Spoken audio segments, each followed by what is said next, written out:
Daha sonra toprak, su ve öt olan boyamı karıştırıyorum. Çıkartıp boyasını alıyorum.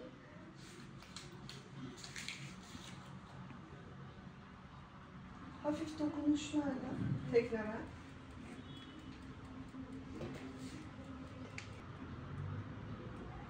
Ebru Farsçadan gelmiş bir kelime. Farsçada ebr, abr köklerinden türemiş. Bir bulutumsu bulut, ab, su yüzü suyu demek. Suyun üstünde böyle bulutumsu şekiller oluşturmak. Ana mantık, felsefe bu arkadaşlar.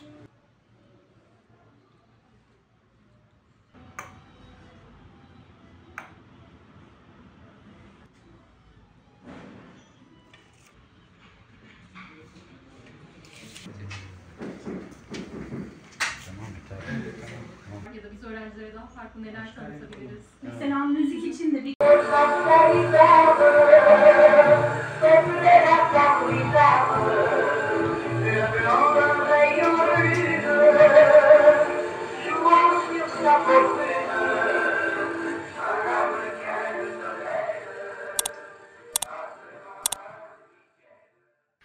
Thank you.